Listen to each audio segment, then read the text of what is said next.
Chers frères et sœurs, assalamu alaikum wa rahmatullahi wa barakatuh et bienvenue sur votre chaîne ID12. Aujourd'hui, nous sommes là pour parler d'un sujet très important. Je ne sais pas, aujourd'hui, ça vous rappelle quelque chose? Laissez-moi vous indiquer. Lorsque nous parlons de futur ou bien nous voyons l'avenir d'une population, d'une société ou bien d'un pays, nous voyons directement l'enfant. Et pour que nous puissions avoir un bon avenir, un meilleur avenir, nous investissons davantage sur l'enfant. L'enfant qui deviendra un jour, qui prendra un jour notre place et qui est bien sûr l'avenir de notre pays ou bien de notre société. C'est pour cela plusieurs peuples, plusieurs pays investissent davantage sur l'enfant pour que l'enfant puisse avoir une très bonne éducation, etc., etc. De l'autre côté, lorsque nous consultons une fois de plus l'histoire, nous voyons que certains ennemis qui ont voulu détruire des sociétés, qui ont voulu détruire des peuples, se sont focalisés à détruire l'enfant, c'est-à-dire à détruire l'avenir de ce pays.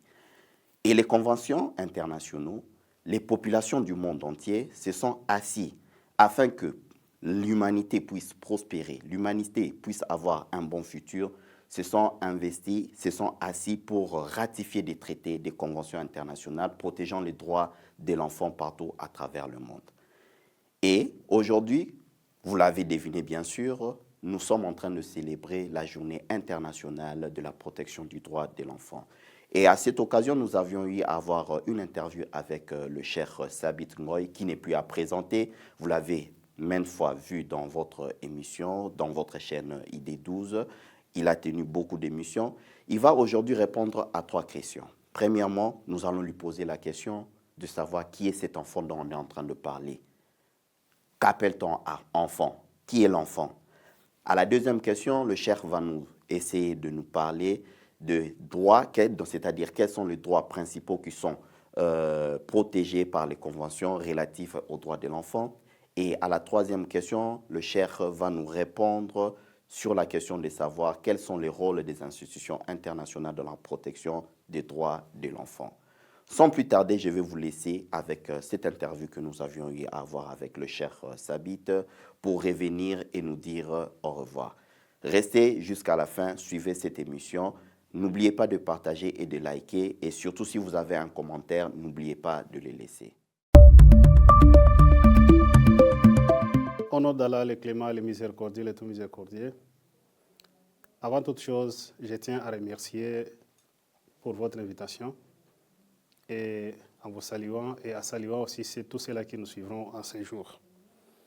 Comme vous l'avez bien dit, aujourd'hui c'est la journée mondiale, la journée internationale des droits de l'enfant. Et nous avons comme objectif pendant cette journée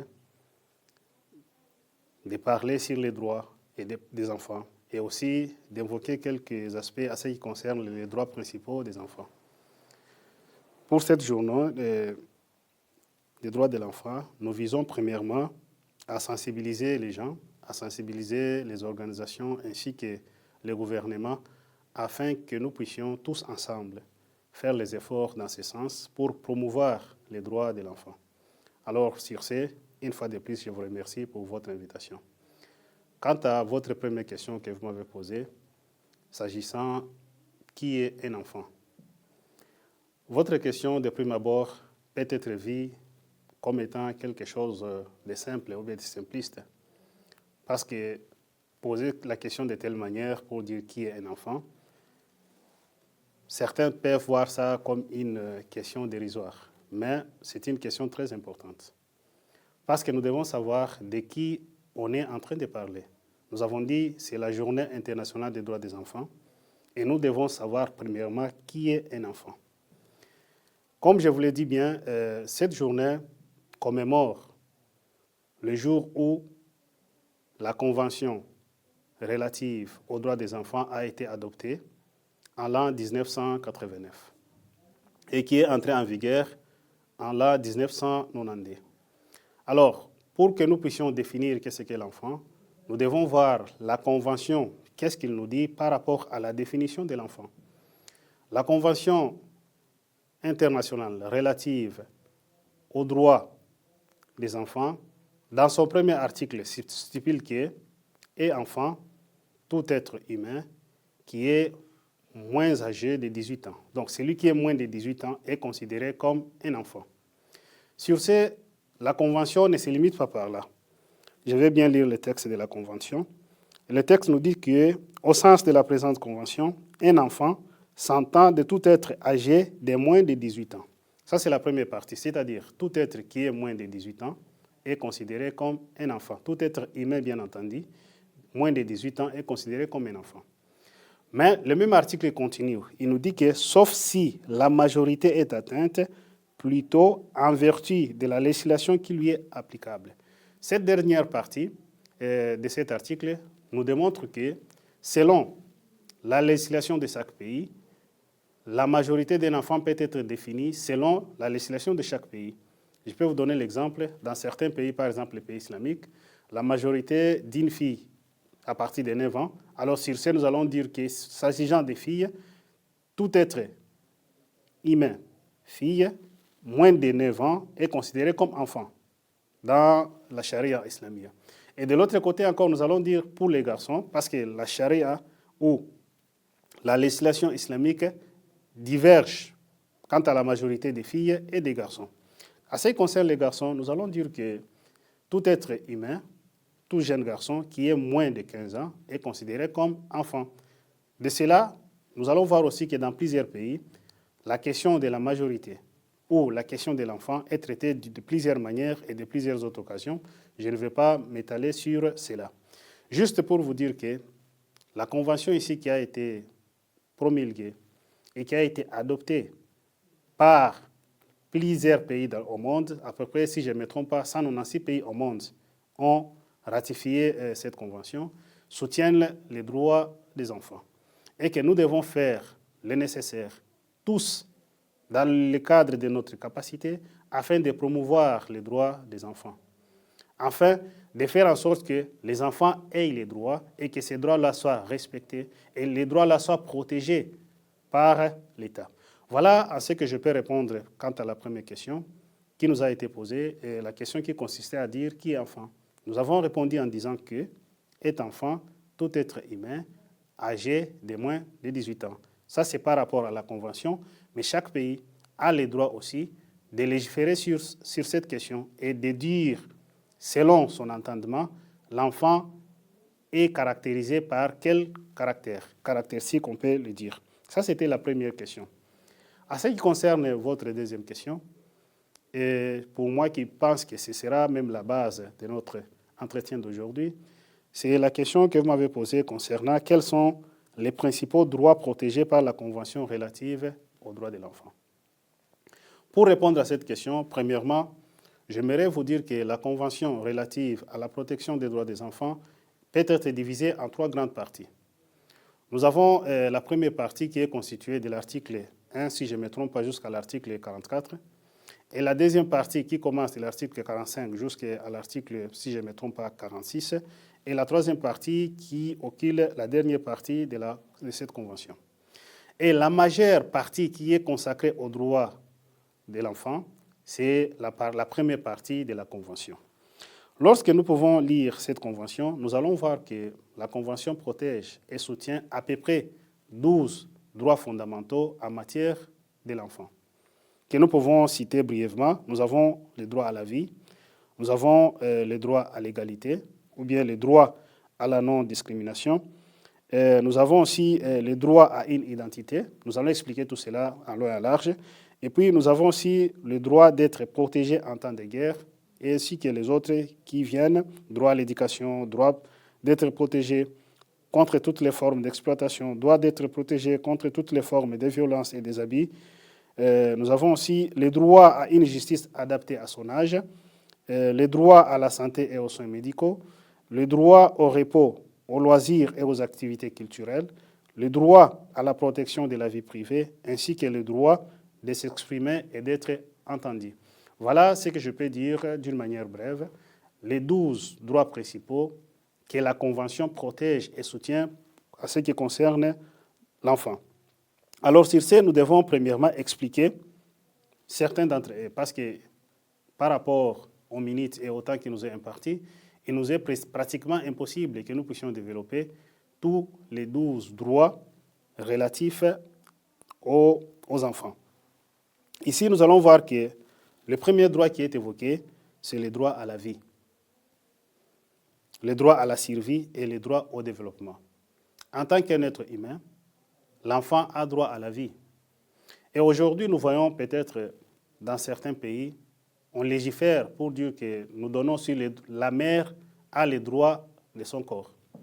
C'est-à-dire, elle peut prendre la décision de garder sa grossesse ou d'avorter. Ça, c'est une loi qui est dite. Mais de l'autre côté, cette loi bafoue le droit fondamental de l'enfant, qui est le droit à la vie, le droit aussi à la survie. Parce qu'un enfant qui se développe déjà au sein de sa mère, cet enfant-là a droit à la vie. Et nous devons protéger cette vie. Lorsque nous voyons dans les définitions que l'islam nous donne, à partir de 4 mois, l'enfant, le fœtus est déjà insufflé la vie et puis il devient comme un être humain. Il est considéré comme un être humain et doit être protégé quant à sa vie. Donc sur ça, nous devons dire que la protection de la vie d'un enfant est quelque chose de sacré, que nous devons protéger. Mais malheureusement aujourd'hui, nous voyons dans des circonstances qui nous entourent, dans plusieurs pays, des conflits armés. Nous voyons dans des conflits, des maladies qui arrivent et que les enfants ne sont pas protégés quant à leur vie de la manière qu'il faut. Nous allons voir par exemple en RDC, là où il y a les enfants qui sont massacrés dans le silence total des institutions internationales. Nous allons voir par exemple partout ailleurs ce qui se passe en Palestine, plus de 10 000 enfants qui sont massacrés et c'est là qui sont censés protéger les droits des enfants, se taisent. Les institutions internationales se taisent quant à ça. Voilà les exemples Saint-Légion, on ne peut pas tous les dire ici, mais pour dire que la communauté tout entière a failli à cet égard.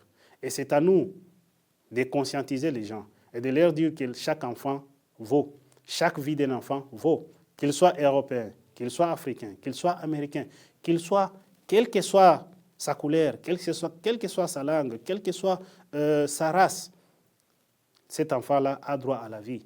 Et ce droit ici, c'est un droit fondamental qui doit être accepté et qui doit être protégé et qui doit faire en sorte que les gens puissent parler de cela. Les enfants qui sont massacrés aujourd'hui, dans des guerres qui se passent peut-être en Ukraine, dans des guerres qui se passent en Palestine, dans des guerres qui se passent en RDC, dans des guerres qui se passent partout ailleurs, les enfants-là méritent la protection de tous. Et que tout celui qui a la conscience doit s'indigner par rapport à cela et faire en sorte que les droits des enfants à la vie soient protégés. Ça, c'est le premier point. Le deuxième point que la Convention souligne, c'est le droit à l'égalité. Tous les enfants sont égaux, quelle que soit leur couleur de peau, quelle que soit leur langue, quelle que soit la religion de leurs parents. Les enfants ont droit à l'égalité. Mais aujourd'hui, nous voyons les indignations sélectives. Nous voyons quand il s'agit des enfants, par exemple, palestiniens, personne ne s'indigne. Quand il s'agit des enfants, par exemple, africains, qui sont massacrés, personne ne s'indigne. Quand il s'agit des enfants, le monde nous a montré, les enfants ukrainiens, je ne soutiens pas les mal qui leur sont faits. Mais ce que je veux dire ici, c'est que l'indignation est sélective. Lorsqu'il s'agit des enfants européens, là, tout le monde s'indigne. Lorsqu'il s'agit des enfants américains, tout le monde s'indigne. Mais lorsqu'il s'agit des enfants africains, ce qui se passe en RDC, les enfants musulmans, arabes, ce qui se passe par exemple en Palestine, tout le monde se tait.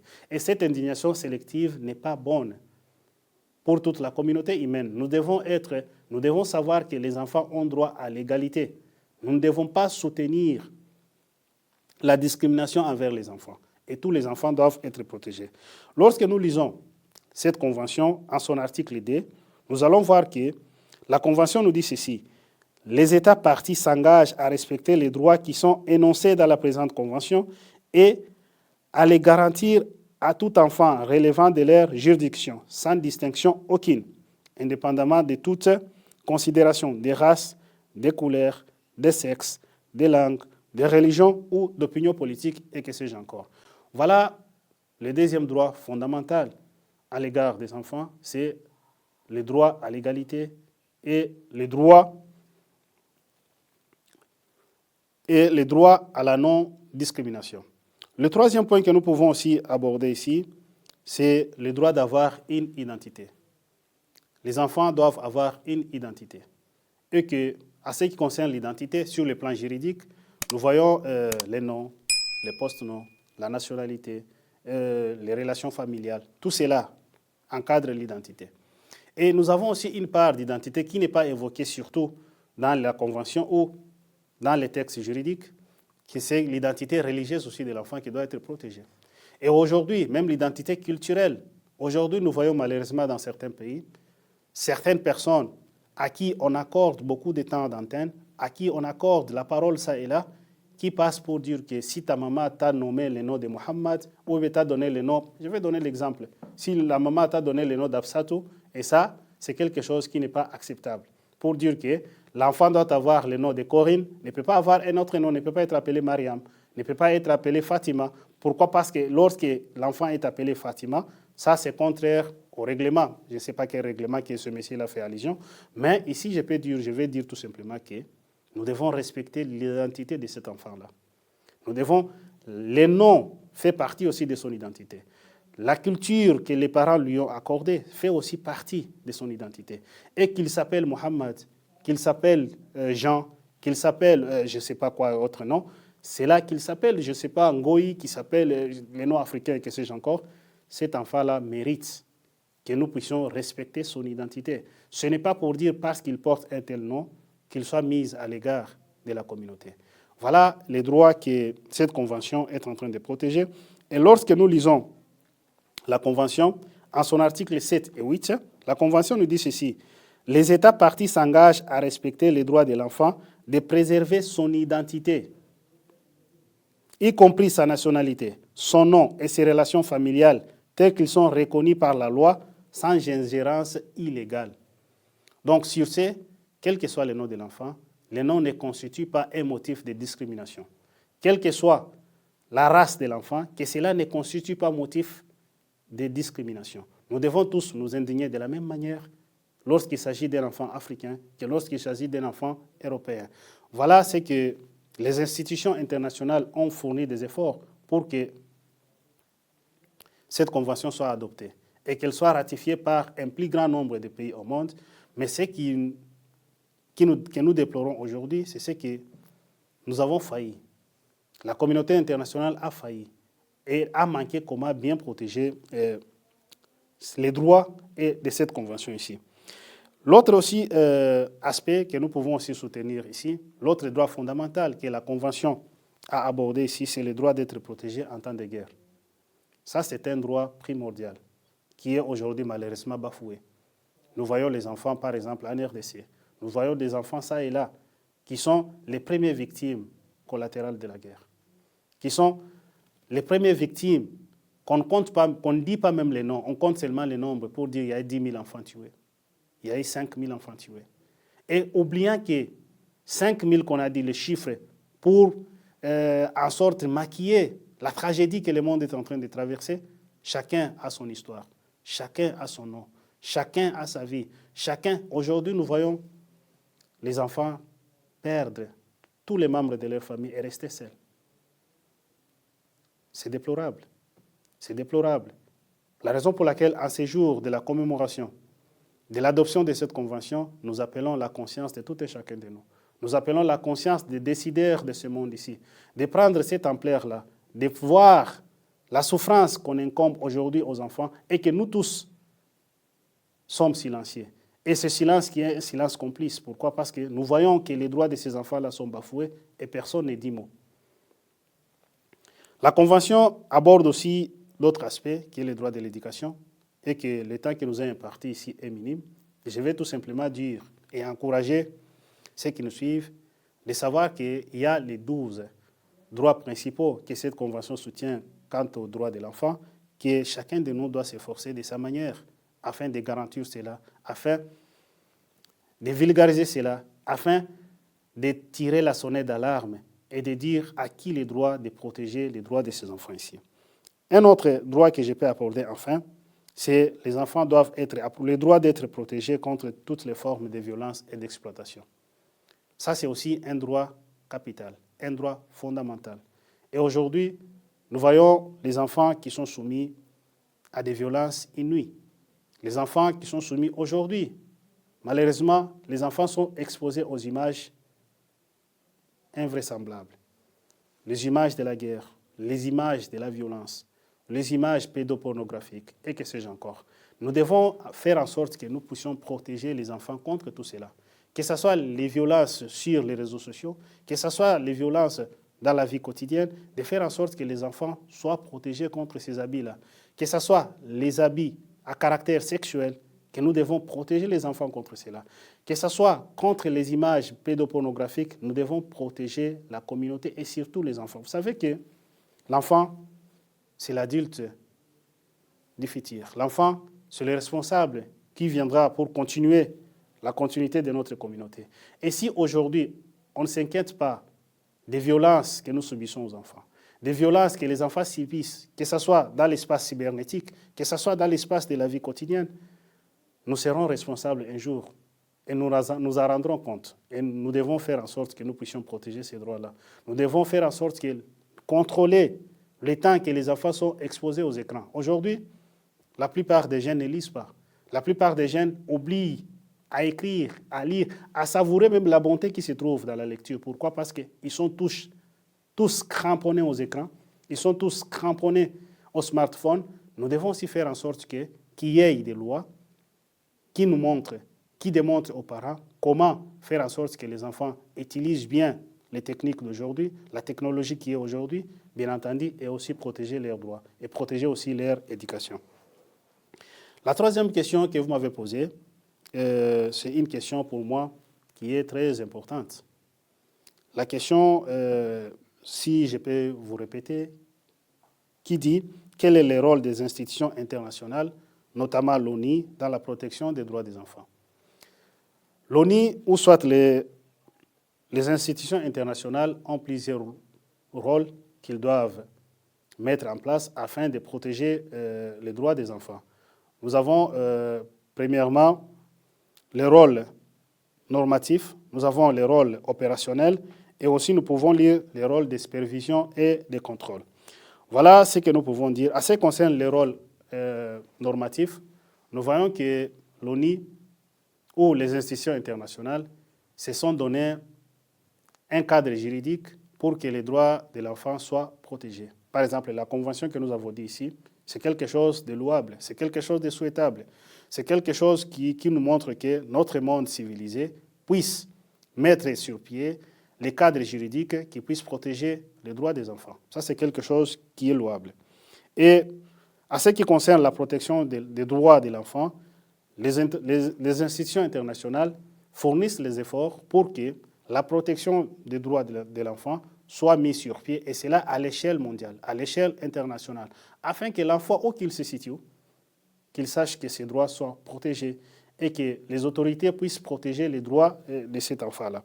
Par exemple, l'adoption de la Convention relative aux droits de l'enfant, comme je l'ai bien dit, qui a été adoptée en 1989 et qui est entrée en vigueur en 1992. Ça, c'est quelque chose de louable que les institutions internationales ont mis sur pied, ont mis un cadre juridique pour protéger et promulguer et promouvoir les droits des enfants. Et aussi, il y a aussi la mise en place des protocoles facultatifs, par exemple les protocoles qui condamnent l'exploitation sexuelle des enfants, qui condamnent aussi les enfants soldats, etc. Voilà, sur le plan normatif, ce que les institutions internationales ont fourni comme effort, et ces efforts doivent être protégés et ces efforts doivent être encouragés.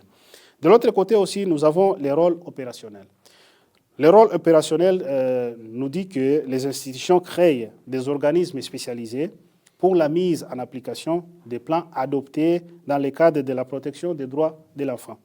Par exemple, nous pouvons dire l'UNICEF, qui est le Fonds des Nations Unies pour l'enfance, qui joue un rôle capital dans plusieurs pays. Par exemple, on peut dire sur l'intervention humanitaire, le programme d'éducation, et la santé, nutrition, etc. Et aussi, nous avons d'autres organismes spécialisés que nous pouvons citer l'OMS, nous pouvons citer UNESCO, et tout cela. Mais malheureusement, ce qu'on déplore, c'est quoi? Aujourd'hui, ces institutions-là sont devenues en mort cérébrale, si je peux le dire. C'est-à-dire, bien qu'ils existent, ces organismes-là, mais leur efficacité est tellement amoindrie qu'aujourd'hui, on ne voit pas leur rôle. Par exemple, en ce qui concerne la guerre qui se passe actuellement, les massacres qui se déroulent actuellement en Palestine, nous voyons que ce soit l'UNICEF, que ce soit la plupart des organismes spécialisés n'ont pas su et n'ont pas pu protéger les droits des enfants palestiniens comme il se doit. Et nous voyons qu'ils se contentent d'être indignés. Ils se contentent à donner, je ne sais pas, des communiqués. Et tout cela démontre que ces institutions-là sont devenues mains et poings liés. Donc, nous devons faire en sorte que ces institutions puissent recouvrir leurs forces et qu'ils puissent mettre en place les véritables mécanismes qui protègent les droits des enfants, qu'ils puissent mettre en place les véritables mécanismes qui punissent tous ceux-là qui violent les droits des enfants. Et nous pouvons dire aussi, enfin, nous avons les rôles de supervision et de contrôle, ceux qui font qu'il y a, par exemple, le comité des droits de l'enfant qui surveille l'application de la Convention et que les autres aussi, les rapports périodiques des États membres sur les droits des enfants, etc. Chers frères et sœurs, nous sommes presque arrivés au terme de notre entretien. J'aimerais tout simplement vous dire que les droits des enfants, les enfants méritent protection. Les enfants méritent fournir tous nos efforts afin qu'ils soient protégés, que ce soit sur l'espace que nous vivons ensemble, que ce soit sur l'espace cybernétique, que les enfants soient protégés et que leurs droits soient aussi protégés. Et que tous ceux-là qui bafouent les droits fondamentaux des enfants soient punis, soient traduits devant les institutions compétentes afin que le respect des droits des enfants rentre et soit appliqué par tous. Et sur ce, nous souhaitons à tous les enfants le plaisir de vivre en paix, le plaisir de vivre dans la famille et le plaisir d'être en bonne santé. Et sur ce, nous vous disons au revoir et Inch'Allah, on se reverra dans une autre émission et dans un autre entretien. Voilà, nous sommes à la fin de notre émission. Avant de commencer, avant de vous dire au revoir, nous tenons d'abord à remercier le cher Sabit pour son exposé. J'espère que vous avez suivi avec moi, avec attention, cet exposé. Pour résumer, j'aimerais pas être très long, mais le cher nous a exposé et il nous a dit qui est l'enfant.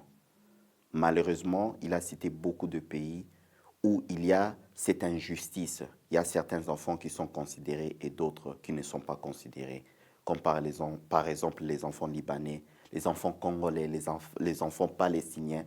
Il y a de l'injustice qu'ils sont en train de subir chaque jour. Ils sont opprimés, ils n'ont pas droit à manger, ils n'ont pas droit, tous leurs droits fondamentaux ont été restreints.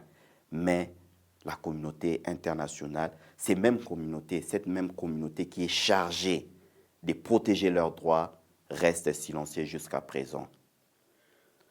J'espère que vous allez nous aider à faire entendre notre voix, à partager cette vidéo, à faire en sorte que plusieurs personnes puissent regarder cette vidéo afin de dénoncer cette injustice, cette oppression qui sont commises envers tous les enfants du monde entier et principalement envers les enfants dont leur nom passe sous le silence des médias. C'est ici que nous vous laissons, nous vous disons déjà au revoir, nous vous laissons entre les mains d'Allah subhanahu wa ta'ala. Jusqu'à la prochaine émission, Inch'Allah. Portez-vous bien. Assalamu alaikum wa rahmatullahi wa barakatuh.